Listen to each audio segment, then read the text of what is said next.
From the murky waters of the sportsman's paradise, stories emerge. Stories of the generations of people who have shared in the bounties of the land. Stories of communities that have persevered through natural disasters. Stories of the abundance of fish, wildlife, and adventures that create an ecosystem rich in diversity.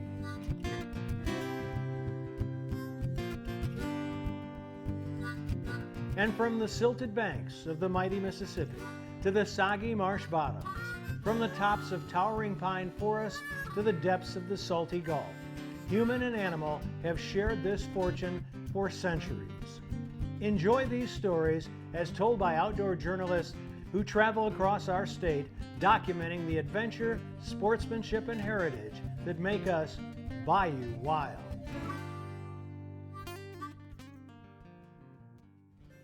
Welcome to Bayou Wild TV. We're here at Morton Seafood Restaurant on the banks of the Tchefuncte River in Madisonville. Great food. We come out here twice a month on Mondays, and of course, you're always invited to come have lunch with us. This week, we're going to take you to Stella Plantation, a gorgeous place down near the mouth of the river for the 7th annual Gunning for a Cure, where our all-female team, thanks to you, and Bayou Wild participated, not only raising funds for a great cause, but also have a great time shooting.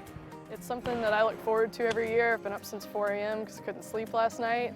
It's always been fun to come down here and just the people you see, the people you meet.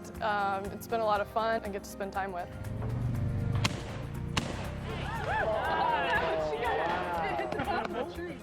Then we head over to White Oak Estate and Gardens in Baton Rouge, where Chef John Folse put on his annual Boucherie. This is a great event. He gets an international crowd of chefs as well as spectators and folks that really want to learn about a boucherie. What is that?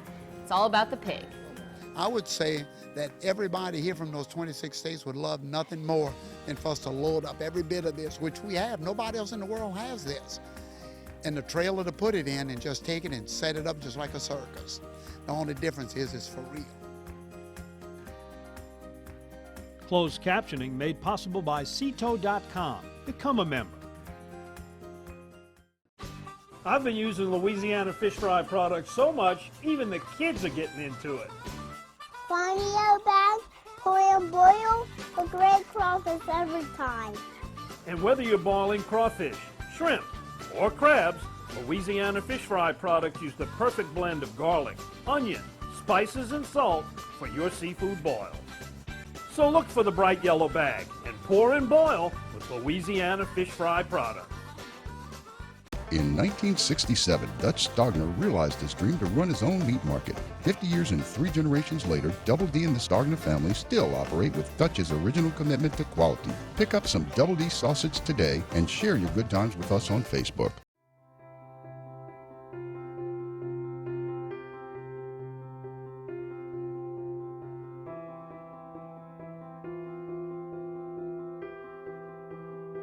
I was diagnosed with prostate cancer Thanksgiving 2 years ago. A diagnosis that you didn't want to hear that you had, but you got it. I was diagnosed in 2006. My doctor recommended that I talk to Dr. Sarter. What I love most is taking care of prostate cancer patients and helping to get them better. If you don't smoke, the #1 cause of cancer death in American men is prostate cancer. There are a lot of aggressive prostate cancers out there that will kill you. This is something that's so underfunded and has not received the attention it needs.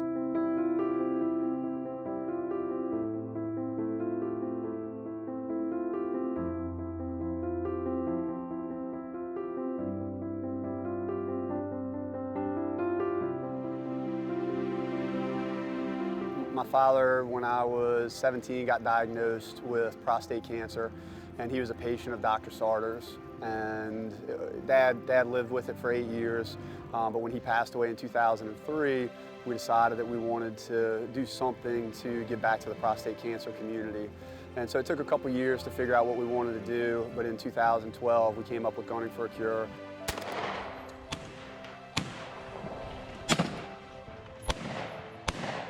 Gunning for a Cure is a Sporting Clays fundraiser that raises money exclusively for Dr. Sartor's prostate cancer research at the Tulane Cancer Center. The day begins with the 25-station, 4-man team Sporting Clays competition that is followed by lunch, entertainment, raffles, and an auction. The event has garnered support from across the southeastern United States, with an average of 75 teams competing and raising in excess of $200,000 each year. Our first year we had 22 teams. This year we were up close to 68, 69 teams. Last year was our 6th year, and we cost $1 million donated, and so, $1 million donated by the event to the Tulane Cancer Center, and we take that great pride in that, to be able to raise that amount of money in such a short period of time. And that isn't what is raised by the event. That's the money that actually went to the prostate cancer, research fund. All the prostate cancers are not made the same. All the people are not made the same. The money that he's using, that's being donated, is going to a great cause. My dad is a prostate cancer survivor. He was diagnosed when he was about 67 years old. Prostate cancer is very beatable when detected early, and it is probably the equivalency to breast cancer in women. This 7th annual Gunning for a Cure event was probably the best I've ever attended and been involved in. The weather was great, the company was great. They raised more funds than they've ever done for prostate research, and it's just been a really great event. And we had our very unique all-female shooting team representing Bayou Wild TV, and I gotta tell you, we finished #1. We were the only all-female team, but still #1. I think events like this are obviously high profile for men, but it's nice to see just everybody get involved with it, because it is a very widespread cancer. Coming up, men, women, and children grab their guns to raise money for prostate cancer awareness. Awareness is just as important as fundraising, and I think people getting out and getting detected. Obviously, women go through breast cancer screenings. It's a compromising thing. Prostate cancer is a compromising thing to be detected, but 10 seconds of awkwardness to save your life is definitely worth it. Oh, wow.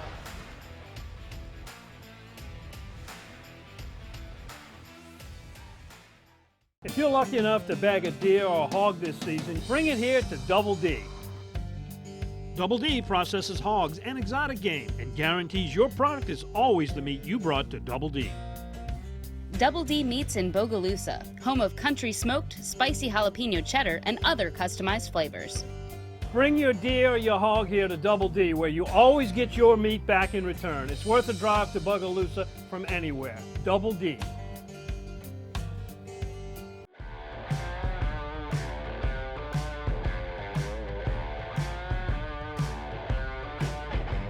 We're in Braithwaite, Louisiana, 7th annual Gunning for a Cure shoot to benefit Tulane's Cancer Research Station.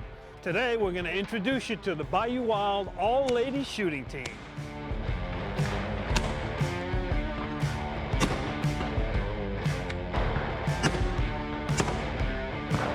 Ashley Marshall from Franklinton, Louisiana, and I work for Helmer Campaign Drilling as a training coordinator.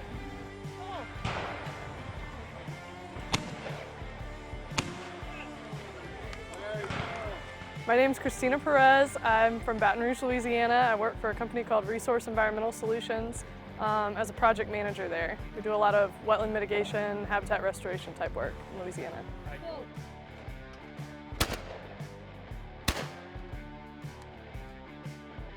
Martha Spencer, late in life hunter and shooter, found guns in my mid-30s and haven't put them down since.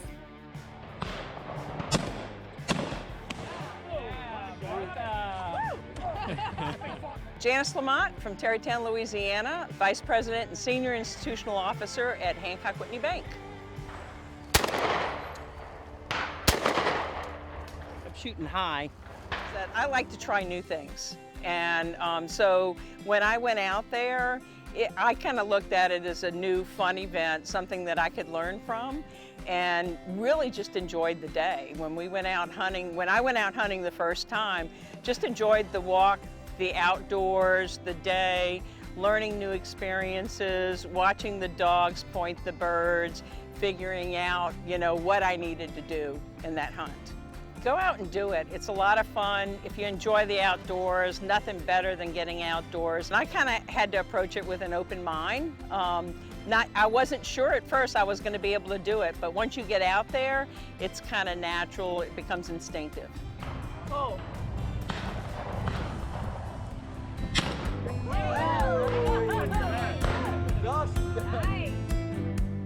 I kind of grew up just doing outdoor stuff. I've always been a tomboy, so playing sports, fishing.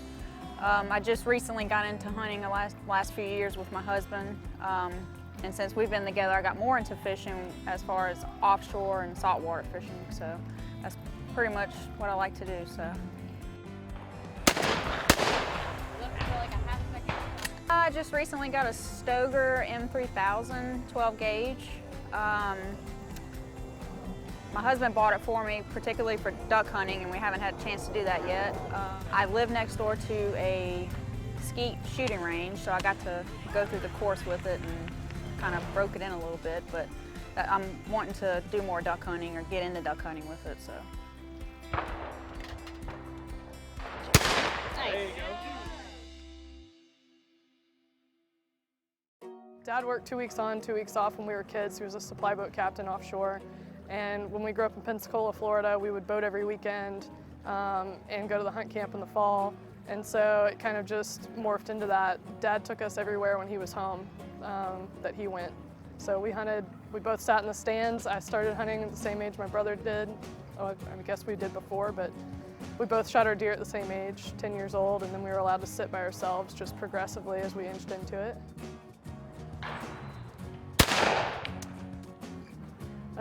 Dad will go back to like 10 years old when I took my hunter safety course, and the instructor gave him a hard time for letting his daughter shoot a 410 because that discourages children. Well, I got up and shot 2 of my 3 clays and the instructor only shot 1. So Dad said, I guess it wasn't too bad, but we just grew up in the backyard using shotguns as tools, going hunting with Dad, any opportunity I had like in the field and stuff. I absolutely loved shooting with 3 other women today.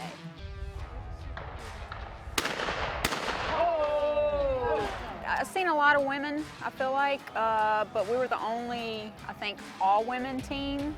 It was fun. I had to get warmed up a little bit, I think.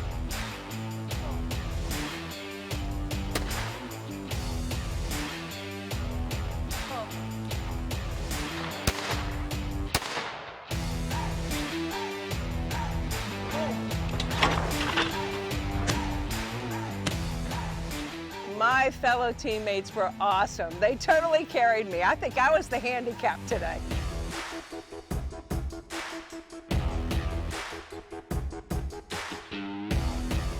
I'll tell you, like, one of the ways Dad makes me a better shooter is when we're out practicing and just having fun.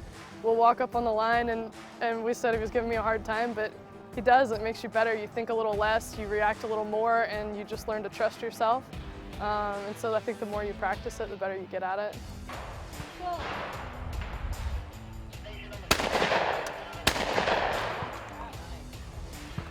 I liked seeing the different ranges of beginners and the guys that really weren't missing a shot at all.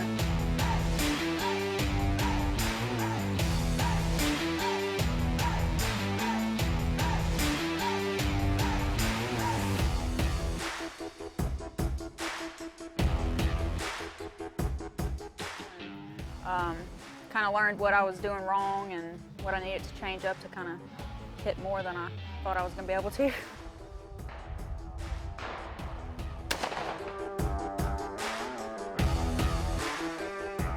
For me, I just make excuses. This is the 3rd time I've ever shot a shotgun. You have that. Boom.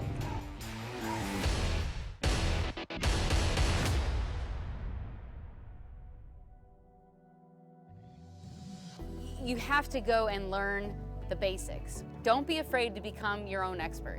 The first time I picked up a gun and didn't know where the safety was or what choke I was using, you're worried what other people are gonna think about, you know, what gauge you're using, what shot size. A lot of that is just a bit intimidating. It's like learning a new language. It's a lot of fun. Had a lot of fun today. It's just good practice for when you go out there and actually do a hunt. The people that are all like, somewhere it's the gun, it's the choke, it's the this, and you see all the guys like changing things out for different, literally every stand. You don't have that opportunity when a bird flies by, so why would you do it on the sporting clay course? I feel like I'm in the trenches about to shoot a goose. Right? False.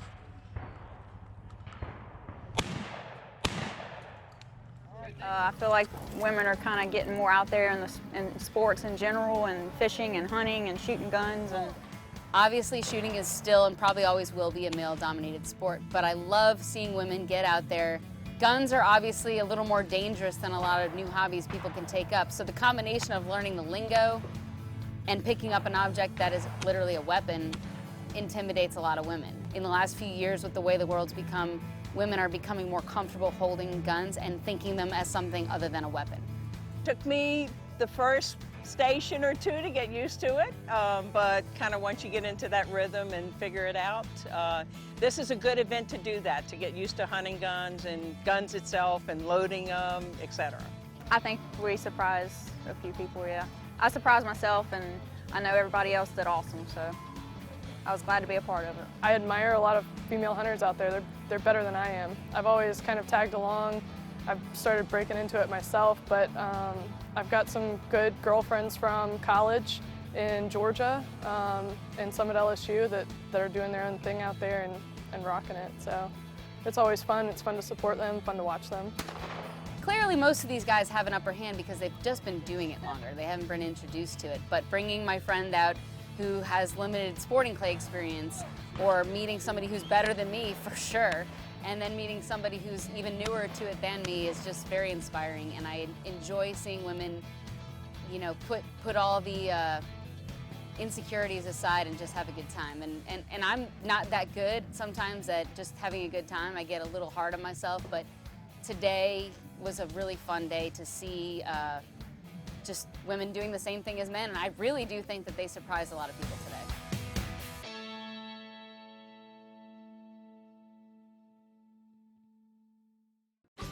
I've been using Louisiana Fish Fry products so much, even the kids are getting into it. Flyneo bag, pour and boil, a great crawfish every time. And whether you're boiling crawfish, shrimp, or crabs, Louisiana Fish Fry products use the perfect blend of garlic, onion, spices, and salt for your seafood boils. So look for the bright yellow bag and pour and boil with Louisiana Fish Fry products.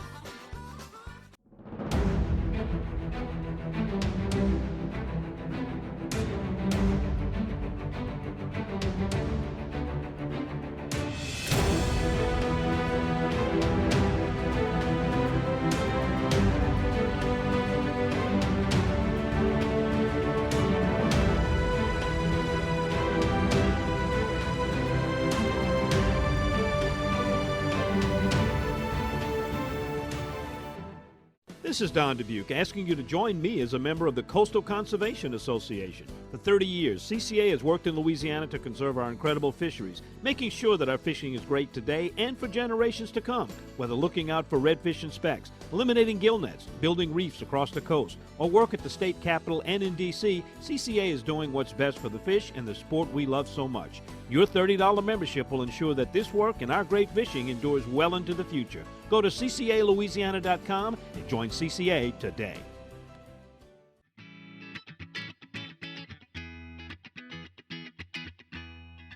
We're here at White Oak Estate and Gardens, Chef John Folse's estate, where chefs from around the world come to celebrate the hog.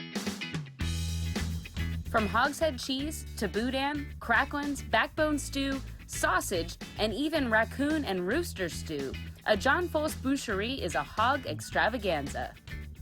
I think just the success of the desire to do it. We want to do it. We have a reason to do it. We're proud of our tradition. We want the world to know it. So the more people we can teach in our own community, and they're here. Not only is it going to grow, but I think it's needed in Louisiana for the professionals as well as those who just want to come eat a good stew.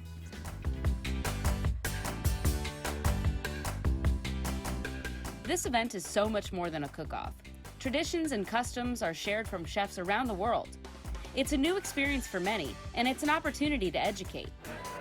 It shows a lot of what our ancestors did, like learning the different parts of the pig, like the shoulder, the butt, Now the you're butt, getting and more ham. into the obscure.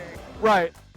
Each chef adds their personality and culture, which makes for a unique combination of concoctions as well as time-honored recipes. Hartmut, Yes. Heinke, from Yes. Germany. From Germany originally. Columbus, Ohio now. Uh-huh. Who came up with hogshead cheese? Where was the idea to put a I head think, in I'll there? tell you one thing, the head cheese, what we do in Germany is different than what Is we do it? here. Okay, how so? Like for example, the broth what we use, we clarify it, you know. We dice the meat more, let's precisely a little bit, you know. More like a pate? Yeah, like a pate. And you don't have all meat in there. You know, you have some gelatin juice in there too. So it's a little bit different than what we do here. It was interesting to learn the differences in culture from Germany, how they do it, to the American way, which was very, very different. You see, the reason, yes, you can put the head in, Right. but then the head falls apart. Right, and you have to pick the And bones then you out. have to take the bones out, you have to separate it from all that vegetable stuff. This vegetables we don't use anymore. No, that's just for the flavor. See?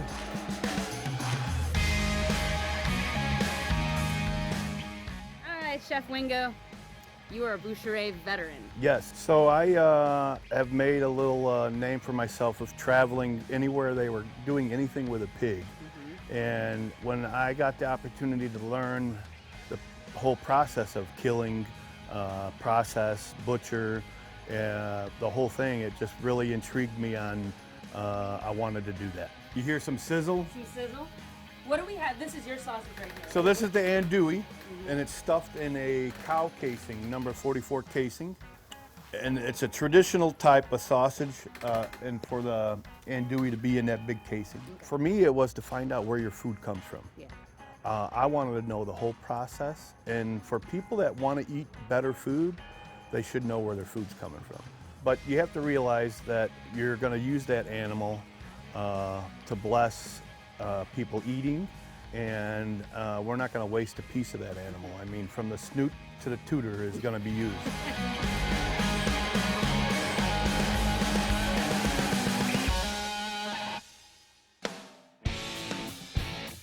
We found the man, David Hubble, faithful Bayou Wild follower. This is your 5th Boucherie. That's right.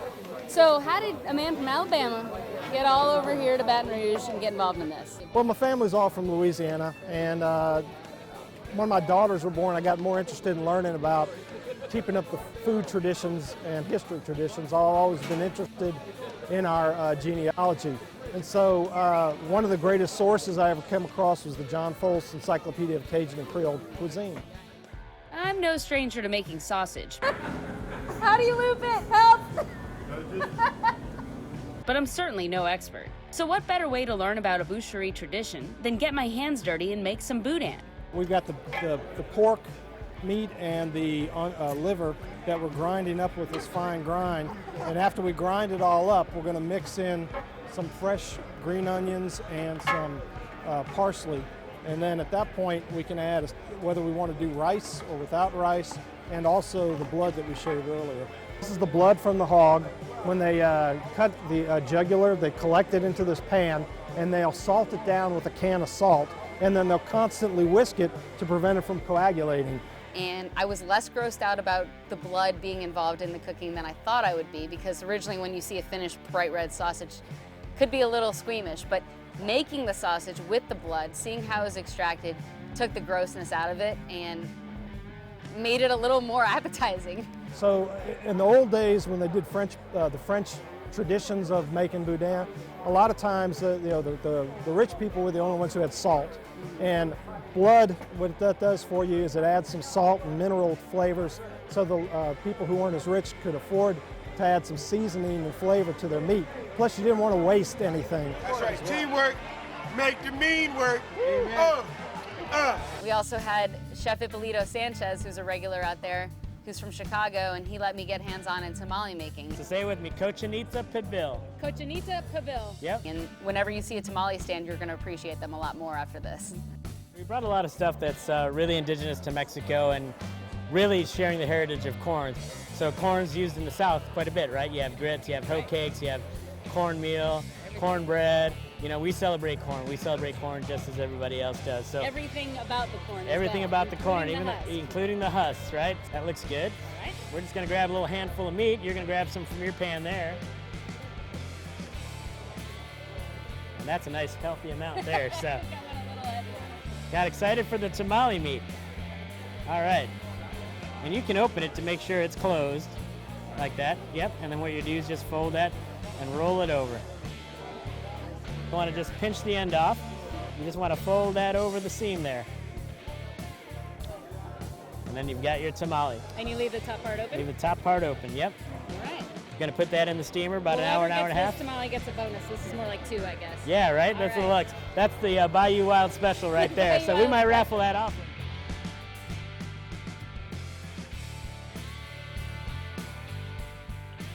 While the event is just one day out of the year, the bonds created from the chefs create a brotherhood.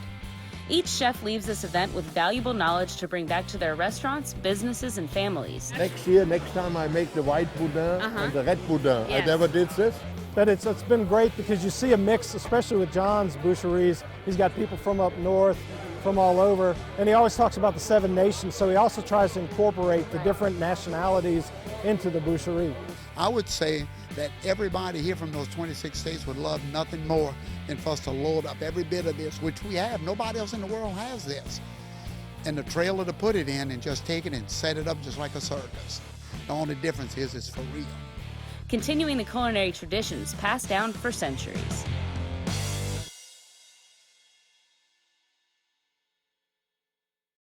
We love our children.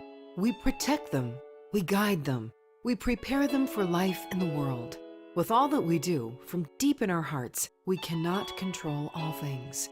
Life-threatening illnesses and disabilities affect far too many of our children each year. While we cannot change the circumstance, we can make dreams come true. Dreams to provide hope, to provide spiritual healing and strength, to provide moments of happiness and relief in the hardest of times. Hunt of a Lifetime is a nonprofit organization fulfilling dreams for hunting and fishing trips to youth 21 and under with life-threatening illnesses and disabilities. Visit huntofalifetime.org to learn how you can make a difference.